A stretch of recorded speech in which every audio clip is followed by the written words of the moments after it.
All right, welcome back to another episode of the More Than Outdoors podcast, the podcast where we talk about the people, places, and passions that drive Maine's outdoor recreation economy. As always, I'm one of your co-hosts, Austin French. And I'm Sam Andrews. And we are hanging out in a very special place to me today with an amazing guest and someone who's really grown into a great friend of mine throughout all of our work that we end up doing together. But first, Sam, where are we today? We're in Austin's backyard. I know exactly where we are, and it is raining on us a little bit. It is lightly sprinkling. Hopefully, in the summertime, these trees would have way more leaves on it, and we'd probably have a little more cover. But we're making work, April showers brings May flowers. Exactly. So here we go. Exactly. But yeah, no. As we kind of talked about in the last episode, I just recently had a baby, and so I am definitely a little bit more homebound than I traditionally am for these episodes. And so we were like, hey, we want to do an episode with Amber, but I can't really go that far away. So the backyard sounds like a great place, and nice little tree line in the background, all that good stuff. So with that, we have someone joining the podcast who, like I said, I've started doing a lot of work with. And we were kind of chatting about this a couple of weeks ago now of just like, we talk a lot about outdoor rec, but as we look at, what are all of the things that kind of get intertwined with outdoor rec, like art is something that gets really combined in a lot of ways. So, Amber, thank you so much for being able to come on the podcast. And, maybe for the listeners who don't know who you are, maybe just quick intro, who you are, what you do, who you do it for. Cool. My name is Amber Albe. I am first and foremost a small business owner, and my small business is Radical Riverworks. And I am also the director of outdoor recreation for Main Street Skowhegan. Cool. So some of you may recall we did have Christina on the podcast. What feels like forever ago now. That was like a million episodes ago. But yeah, and I'm really excited just to kind of hear this additional twist, because admittedly, I don't think anyone in my life nor myself would describe me as like a creative. So the arts is like a very foreign concept to me. I'm not good at any of it. So can't wait to kind of bring you on and chat about that. So where we like to kind of start with all of our guests is everybody's got a really windy path in terms of like how they ended up in the outdoor rec world. And so I'd love to know, like, what started it for you? Like, how did you end up as the director of outdoor rec for Main Street and running your own business and all that kind of stuff? Totally. Well, I guess I want to start just by saying thank you for having me and giving me a platform to be able to talk about all of this stuff in one place. I guess for me, I think maybe a lot of people might say it this way, but it was a non-traditional route to get into the outdoor rec industry in Maine. Growing up, I didn't recreate almost at all. Other than being on competitive sports teams and hanging out at the YMCA, I wasn't maybe, camping a handful of times and all that good stuff. But I've always been an artist, and I've always enjoyed literature and painting and poetry. And I think as I gained consciousness, when I was 14 or 15, I looked around me and kind of the art I was consuming, and I was like, wow, I actually think the outdoors is important here. There's something going on that people for the course of humanity revere the outdoors. So I started trail running, hiking, kind of through college, and then ultimately as I graduated in 2019, I just said I'm going to go hike the Appalachian Trail. Skipped my college graduation to my mother's dismay, and just went out and no experience really at all, and I just did it, and that experience is what introduced me to the outdoor recreation industry overall. Just even understanding that it existed, and seeing some of the economic and community kind of development aspects of it through these trail towns. So when I got off the trail, as any broke college, recently graduated college student would do, I moved to Boulder, Colorado, spent some time there, and then made it back to Maine and got my whitewater guide's license and started working between guiding and like any other, any good whitewater guide working in the ski industry in the wintertime. Mm-hmm. So that led me through several years in Maine, working on my art all along the way, launching my small business in there, trying to kind of side hustle and as it came, position in Skowhegan opened, and I said, that's really all the things that I like. So that's how I ended up there. That's awesome. That's awesome. Love, I mean, for us being in a similar vein of like, this is sort of like our small business, even though we definitely don't make any money doing this. Not yet. Not yet. We will make it there. But it's cool. Like that entrepreneurial spirit is like really contagious, I think. And it's cool because I've noticed a number of folks that are in sort of like our age demographic that are deciding like, hey, even if it's not the full-time thing, like I want to have some ownership on this. Yeah. And like, I'm going to be the one making the decision. So if stuff works, wonderful. If it doesn't, well, I can only blame myself. But that's really, really cool. You know, and I think it's, you know, like I think most of the guests that we've had on the podcast, inevitably, like only so many of them are actually from Maine. So that's like, we'll have to find a way to find a better balance for that. But I think that's something to be said, right? Like a lot of people choose this to be home. It just might not have been the place that was home first. Right. Yeah. Growing up in Connecticut, you know, the outdoor industry doesn't exist like at your normal operating state because there's really not that much outdoors to be had. So yeah, when I came up to Maine, I was like, mind blown. So that's why I'm still here. Are you a lifer? I think so. Yeah. I like the idea of being here forever and traveling other places, but calling this home for sure. I feel the same way. Yeah. I mean, not far across the border, but coming from New Hampshire, I absolutely love it in Maine. And I think the outdoor recreation industry has drawn me here, and playing outside here has drawn me here. Yeah. Yeah. But I think something we talk a lot about on the podcast, and you mentioned it a little bit in talking about like your discovery of these cool towns along the Appalachian Trail. Oh, there's a cardinal. That's so cool. Somebody's stopping by to say hi. Yeah. We always get distracted by birds or somebody playing outside behind us. Anyway, but yeah, there's this idea that like art is tied to community that then is tied to outdoor recreation, and it is like this kind of economic driver in small rural towns. And so I'm just curious, like your perspective on that, and I mean how that shows up in Skowhegan for you, and kind of how these ties play into your job with Skowhegan Outdoors and also your art business. Totally.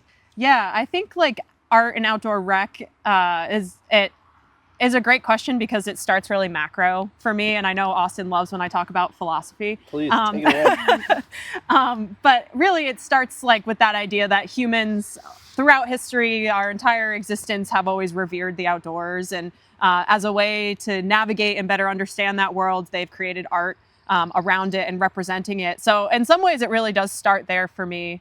Just this idea that I am kind of participating in the outdoors and revering these natural spaces and get to like represent them through art is really powerful. And then I also reflect more towards like, let's talk transcendentalism, you know, like Ralph Waldo Emerson, Henry David Thoreau, and Walden. And, you know, I think something like that in, you know, 1830s art, philosophy, a way of being, a way of life that really shaped and is the legacy of environmentalism. So as time's kind of a flat circle, you know, we're here in this crux of a moment in humanity, and we're looking around and kind of asking ourselves, how do we both like participate in and revere and conserve and steward the outdoor industry, the outdoor spaces we are in. And for me, it's through art and through the activation work that I get to do with Skowhegan Outdoors. So, you know, not only representing communities through art, like the Guide Olympics organization up in the Forks. I've been doing their art on their T-shirts for 5 years now, and a couple other organizations across the state. And then, you know, combining that with being able to bring young people outdoors through this community development work. It really is like the center of a Venn diagram for me of art, community, and paddling. And that's my personal philosophy and sort of where I land with it all. So really cool. I think about it too, and I think you and I have had this conversation before. It's like the part that I really connect with is a lot of the times the activities or sports that we tend to be doing when we're outside, they tend to be very like solo, like they're individual sports when we're talking about outdoor recreation as a whole, right? And so I think you get more and more people who like really latch on to the sort of identity component of like, I am a whitewater kayaker, I am a skier, whatever.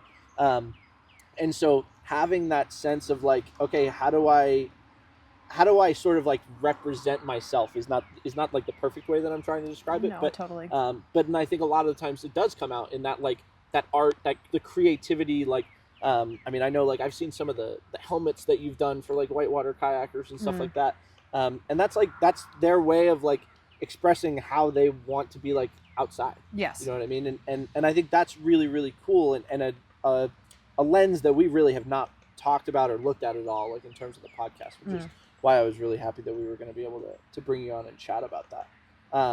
So I'd be curious, are there situations that you've run into in the past where you've seen sort of art kind of act as that bridge, so to speak, when you're talking about like how do you get people, who want to feel more connected to the outdoors, but maybe didn't have a ton of background where like their family was pushing them to be outside, or they had access to like programming that you guys run through Skowhegan Outdoors. Like what are some of those bridging moments that like you really reflect on and be like, yeah, that's it? Yeah, for sure. I think you hit the nail on the head by saying people want to see themselves in the activities that they're interested in. They want to feel represented.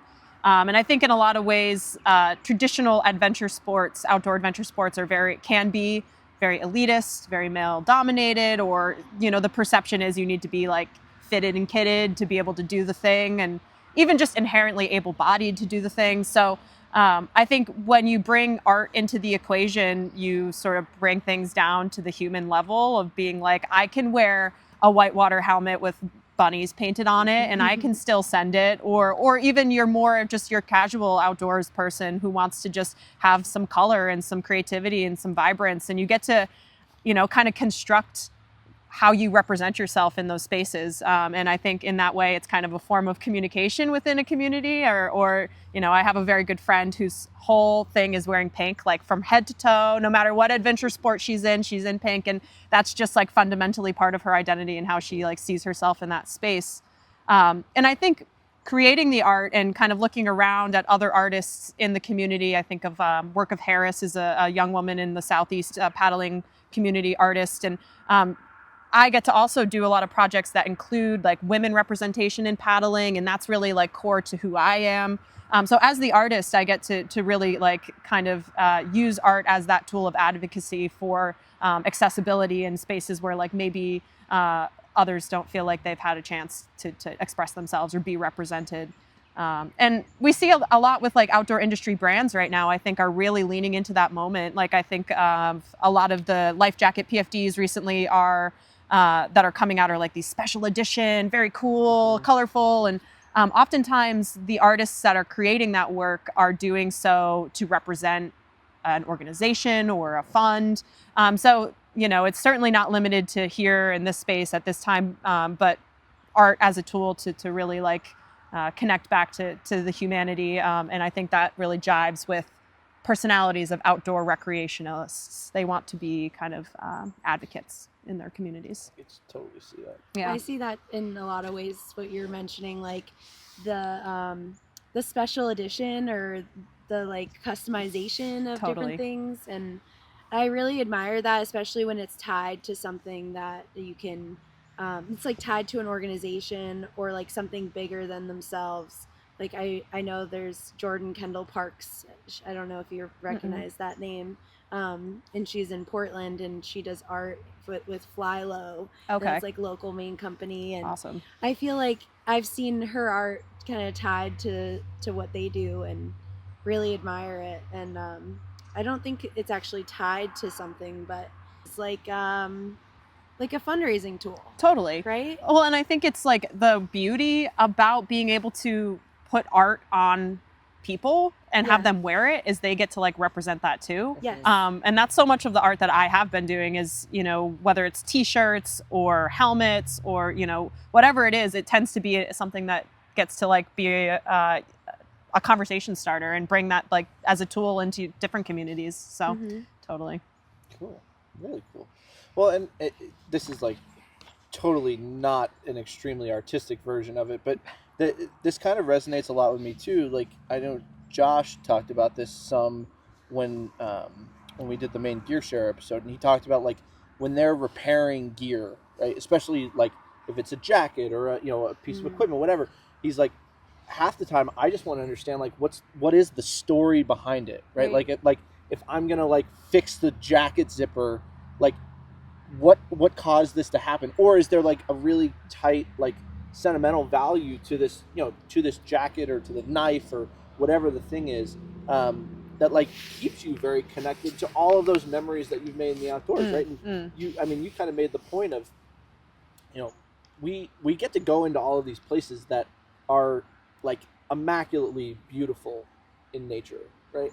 And so sure, there's like the art that comes with portraying those places for people who are not currently staring at them. But then there's also like, what are all of the other pieces that I can also really bring in that flair of like, this is really cool and interesting and creative and like allows my brain to like flow in a really cool way. I think about it even just, like skiers, we are like so like locked into this of like, I have some people who I ski with that are like, I need my pants to be a very specific color, so that way my jacket is a completely different color and I have this cool contrast. And then like how my helmet and goggles match up. Like it all is like, they build like this very interesting internal brand. Right. And that has nothing to do with like actually being creative and making those things like customized, but it's just that like feel good to ski good. That testament of like how much expression it really means to be like expressing yourself. Because I think like being outdoors is like kind of inherently expressive the way you ski. Each person has their own flair, same with paddling and all this. So I think it's just inherently expressive, and when you combine the two things, people really like jive with that. They're really into it. And I think that's when like I've been painting these helmets, that was really how Radical Riverworks launched, was like just like, how do I don't know, I just felt like painting on a helmet, and I did that. And then I was like, oh my gosh, this is such a powerful way for people to represent themselves. It's like having a tattoo without all the committing of having a tattoo. And you get to wear it and see it in pictures and show your friends and show your family, and you're like, that's me. And awesome. So how, like, I'm just curious, how many in a given year, like how many helmet projects will you take on? Sure. Yeah. So I think like in my first year, so 2024, I probably did like 15 helmets. It's definitely reduced since then. I'm actually working on my first helmet of 2026 right now. They're just a huge time commitment. I mean, they're all hand painted, fully customized to the person's request of what they want on the helmet. I guess I'll take a second to stand on a soapbox about like that friction that comes with creating art, and how important it is to like lift up our artists in doing this sort of work, because in the age of AI, AI art is not art, and there's no artist behind that. So I think just taking a second to give a nod to all of our artists out there pushing through some of the difficult times it is that we're kind of having right now. And hand-painted art in particular, as it relates to these helmets, I think makes them extra special. It's not just like a screen print or a dip or anything. It's that like tender love and care of fully hand-painting something. Yeah. So. Well, and you want the craftsperson, right? Like, yes. I think about, it's no different than like how I want any of my equipment. Like, I want somebody taking care of that thing. Like my skis, I want to make sure that like if I'm dropping them off because I like hit a rock or something like that, and it is beyond my own abilities of being able to repair them, like I want to make sure that the person that's taking care of that and bringing that thing back to life is putting that level of care and time and just like the amount of time that they've spent mastering that craft of making sure that it's high quality and lasts and all that kind of stuff. So that's really, really cool. What are the other things that you do, like in terms of art? You mentioned you do like the t-shirts and logo designs probably, right? I kind of realized that I am not a logo designer. No? Like I'm too maximalist for that. Like, so I have really leaned into doing this like really particular style of t-shirt designs. So Guide Olympics was really where like that whole platform started for me. We were at Guide Olympics meeting at the Marshall in the Forks, and they were just like, hey, we need someone to do t-shirts. And I was, a couple weeks into my guiding career. I was like, I'll do it. And at that point, I just used a mouse to draw all the lines, and then I upgraded. And over the last 5 years, I've been doing that work. And then working immersion research, I did a project with them. I did a project for actually just this year won design competition for the Green Narrows race in North Carolina. It's whitewater kayaking, big deal, creek race. I'm working with the ACA, American Canoe Association, on some youth paddling merch. When they said, make sure it attracts the youth, I said, all right, time to do some research. Got to go on TikTok for a couple hours. So a lot of stuff really rooted in just like, I've been taking on art projects that intersect paddling and art. Walker Knives, this is a little, dropping soon. In July, we're doing 2 different t-shirts that I worked with Taylor Walker on, and then a sheath for Walker Knives. Cool. So kind of coming together with like another local craftsman, Walker Knife Company. And I want to get him on the podcast. Yeah, he would be great. I'm sure he would love it too. So yeah, so all of these projects, I think, in particular rooted in paddling and representing not only like the person we were talking about, the individual representation and expression, but also the community, like being able to see who was at Guide Olympics in 2025, because 150 people have this particular t-shirt. It's really cool. And like feeling like you can represent that is really special to me. So. That's amazing. Are you intersecting that with like Skowhegan Outdoors in any way? I know that they were one of the ones that like organizations you've mentioned. Are you showing up in that space with your art?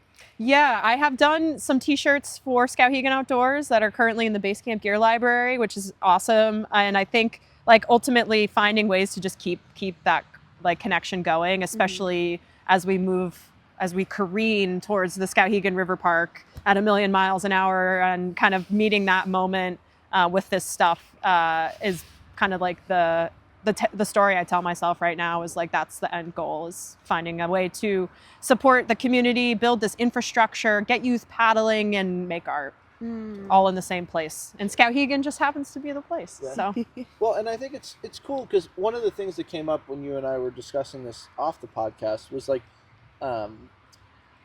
it's very unique in terms of looking at a lot of the communities that have like really doubled down on outdoor rec as like a community economic driver.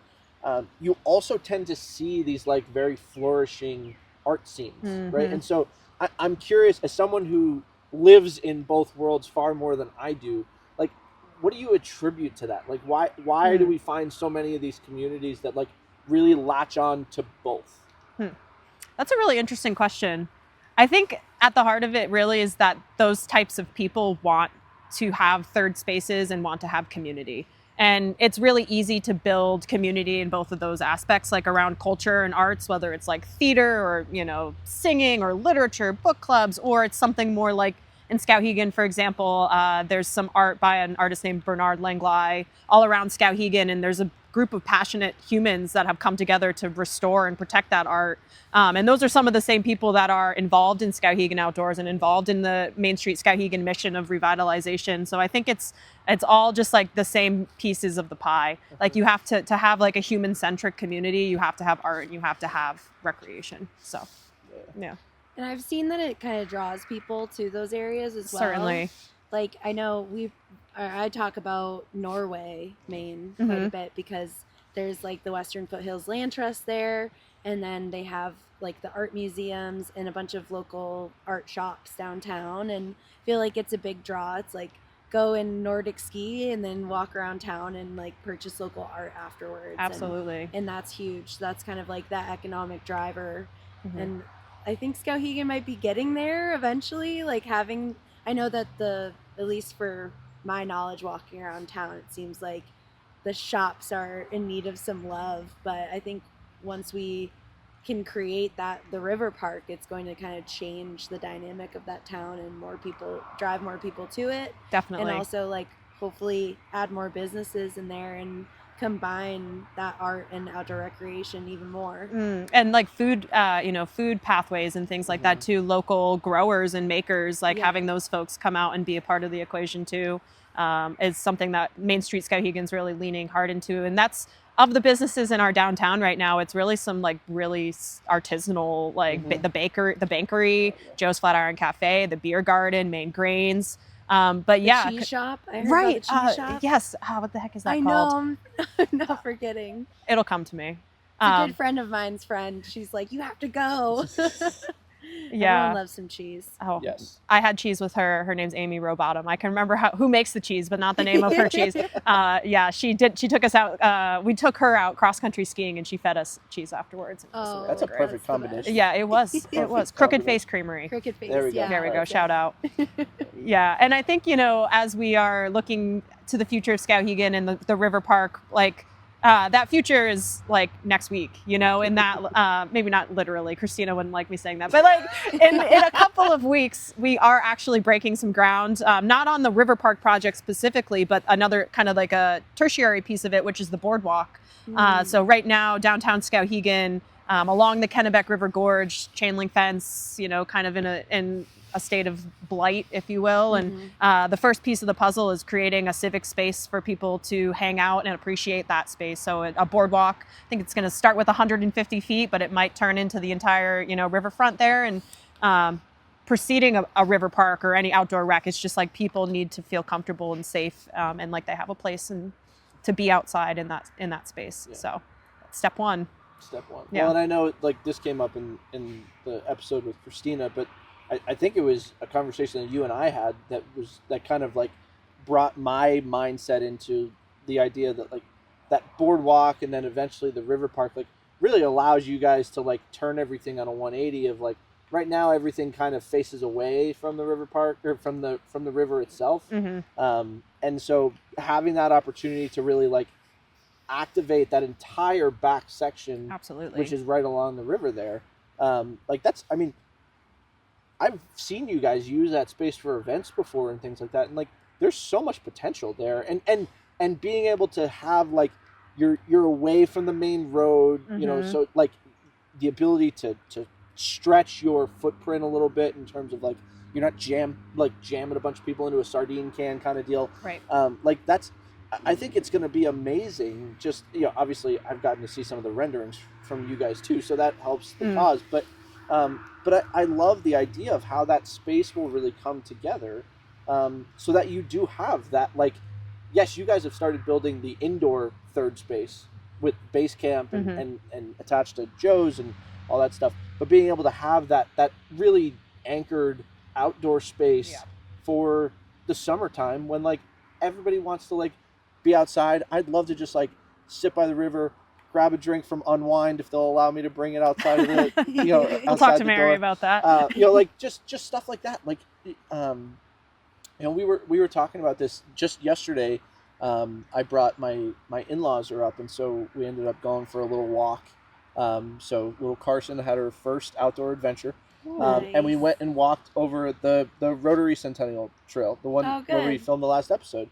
And it was like, it was nothing extreme, right? It was literally a flat path through the woods, right?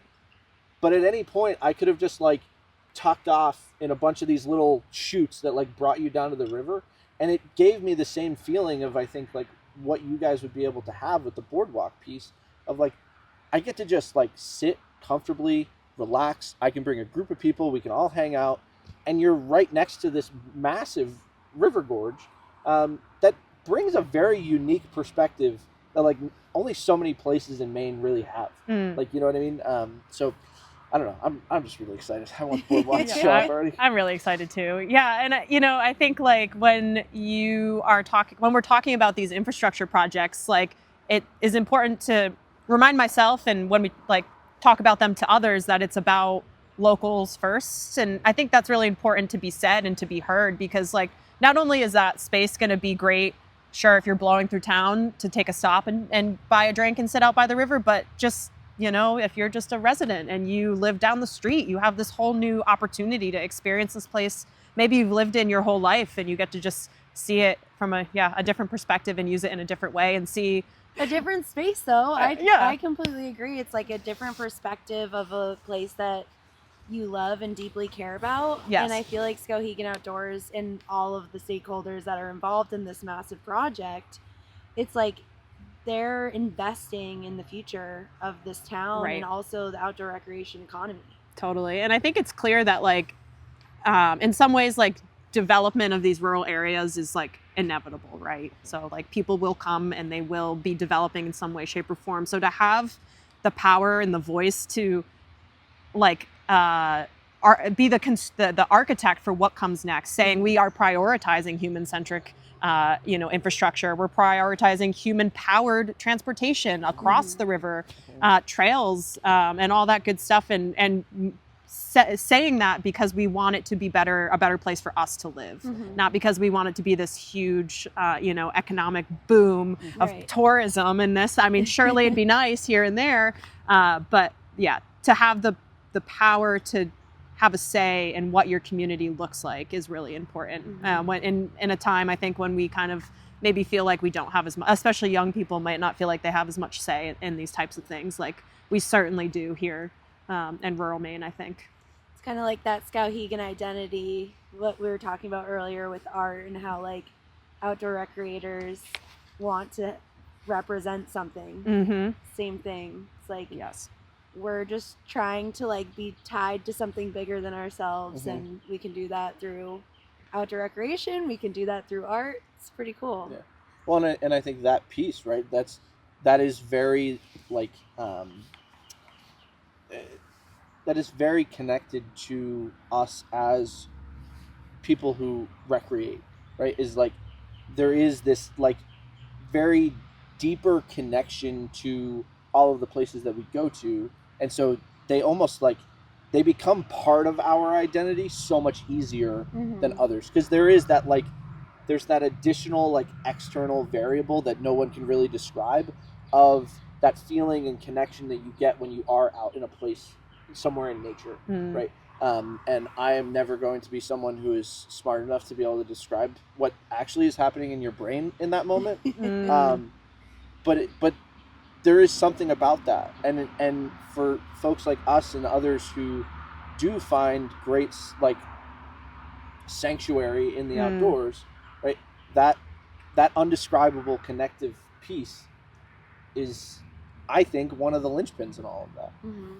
So and what's being represented. Yeah, definitely. And I think that's where that kind of comes from with this like legacy of art in the outdoors as well, is just like people forever have not been able to describe it, but they've been able to paint it or or write about, make poetry about it. So I think it's just another opportunity to describe and better understand the world you live in, and the outdoor recreation industry is just like a vesicle for that. And I'm glad it's here in Maine. Specifically, Maine is so beautiful and unique. I was just in Dallas, Texas for a week, and landing back in Portland, it was just like so refreshing. I was like just blown away about the amount of relief that I felt. And I think that really just comes down to like Mainers, whether you were born here or you're a transplant, have this like huge reverence for the outdoors, and having all of this conversation happening here in this place at this time. I think Maine is positioned to really be an innovator for how we move forward, infrastructure-wise, the industry, manufacturers and makers, Maine outdoor brands, and that like, and also just the boots on the ground folks running programming or teaching others to be good facilitators and good guides. So totally. Well, and the point that you brought up earlier of like, oftentimes the tourism component comes because communities have figured out how to develop themselves in a way where it's a very attractive place for their residents to live. Yes. Right. And then all of a sudden that good word starts to spread a little bit, and everybody's trying to be like, oh, what's going on over there? I gotta go figure that out. Even if I don't live there, I want to go see what's going on over there. Right. I think that is really important, because I know you guys are dealing with it. I know, like, in talking with a number of folks across rural communities all over Maine and in other parts of the country, that is always the concern, right? Is like, oh, we're going to do all this stuff, and then like tourism is going to like take over our community. Right. And it's like, okay, sure, right? But I think the amount of investment that goes into those places, and all of a sudden you start to have the residents see like, oh, this is stuff I get access to all the time, right? Like, I mean, it's stuff I joke about all the time in the ski industry, right? It's like, you know, when I'm working in ski school, I go out and work with a guest, right? And I'm living their vacation every single day in the winter. You know, Yeah, they get to do it for a week, totally. right? And so, let them come, like, let them experience the river park, and like, because that's, I mean, for anybody who didn't listen to the Christina episode and didn't check all the links and stuff, like, that's a really revolutionary project, right? To my knowledge, there's nothing else like it in the state of Maine. Certainly not in Maine, and barely in New England. Yeah. There's one other river park in Franklin, New Hampshire, but we're really lucky that ours is going to be adjustable to be able to accommodate different flows of water, tons of different uses. And like, I think at the heart of it is that accessibility piece, being able to make it a surfable wave for the green, glassy beginner kayaker, boogie boarder, surfer, inland surfing. So there's definitely the actual in-river piece of this puzzle is pretty amazing. Not to mention the number of studies and research. Like, we've done our homework. Like, this project is like poised to really, like you said, I think revolutionary for the area, and definitely a huge log in the fire for the paddling industry, which otherwise, you know, 45 minutes north, some world-class white water on the Kennebec River is struggling.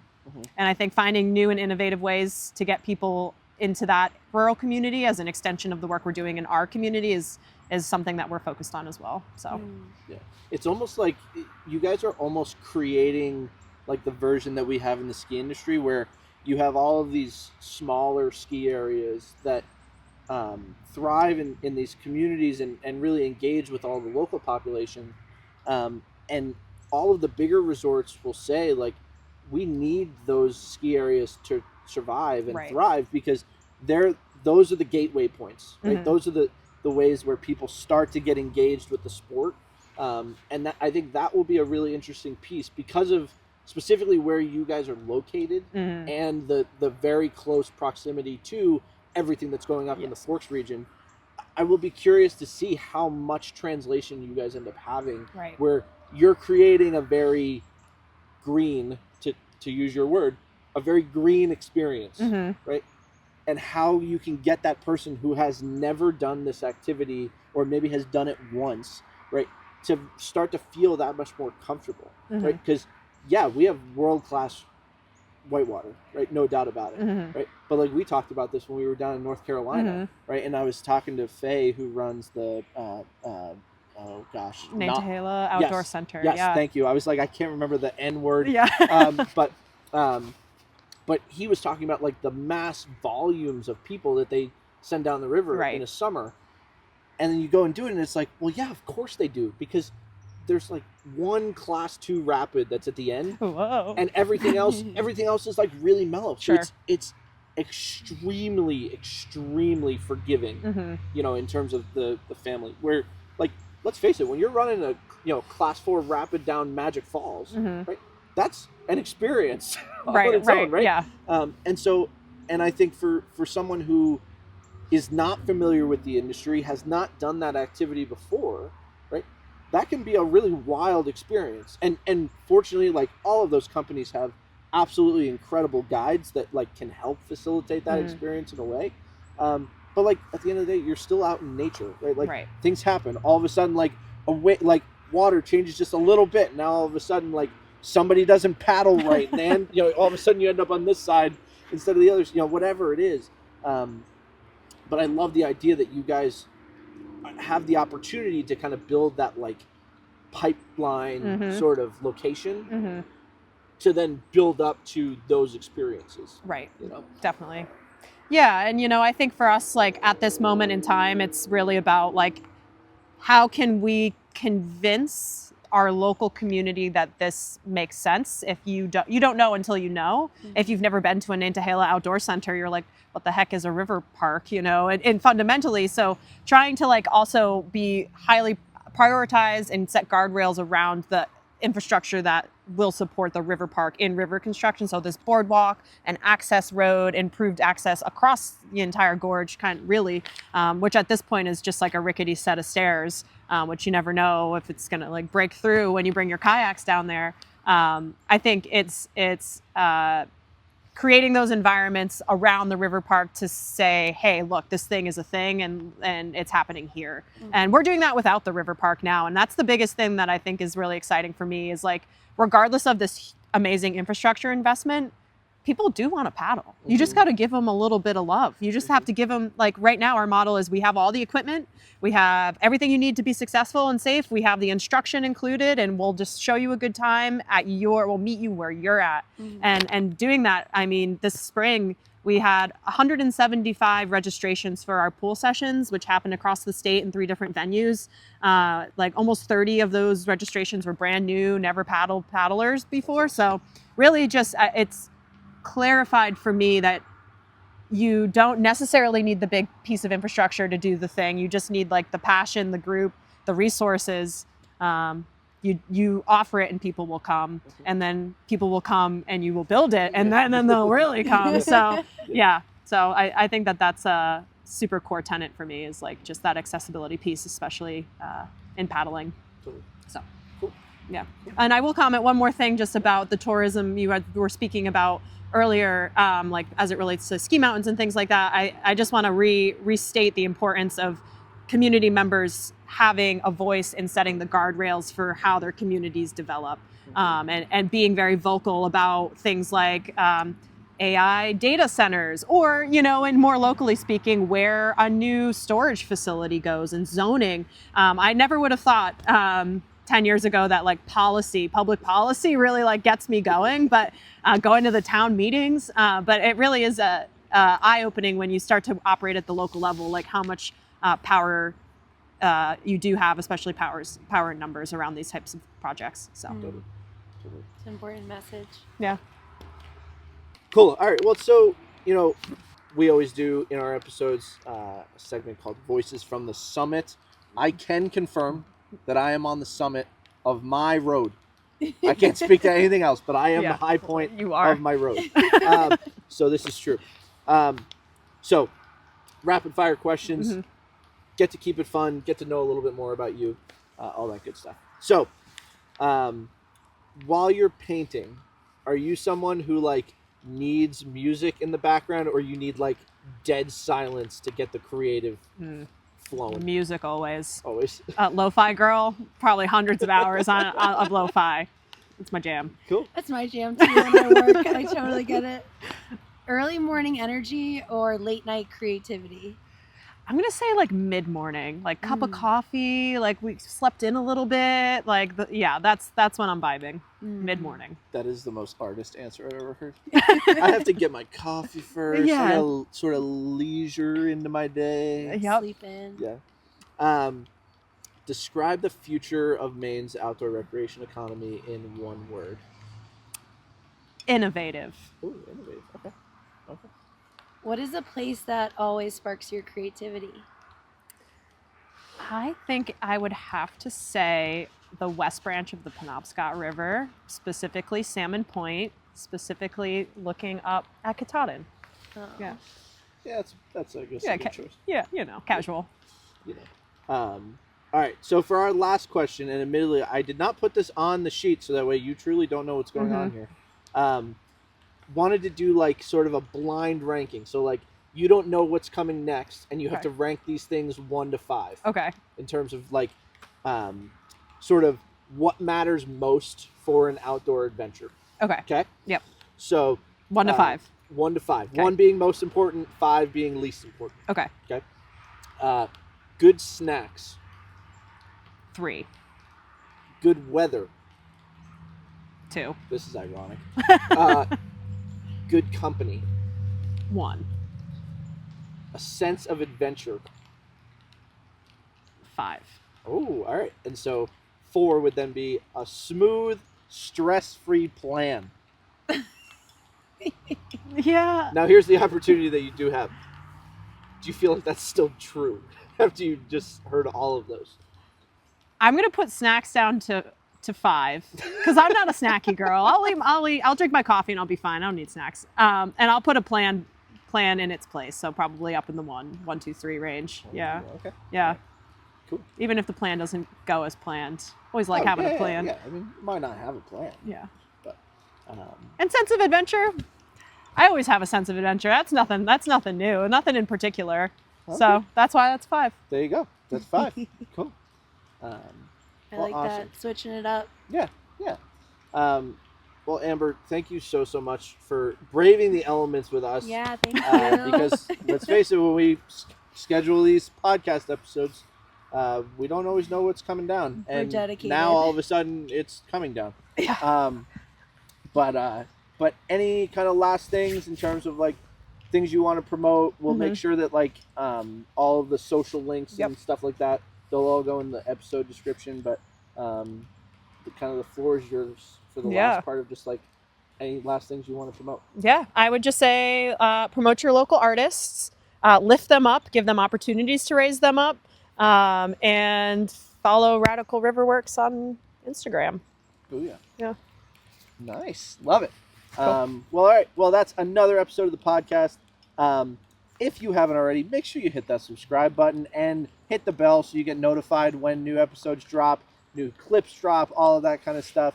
I don't know if anyone knows this, but I mentioned this in the last episode.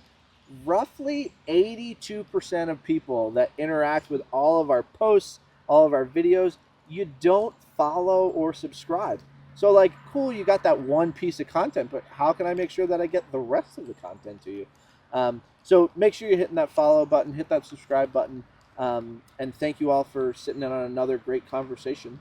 And so until next time, we'll see you outside. See you outside. See you outside. Woohoo!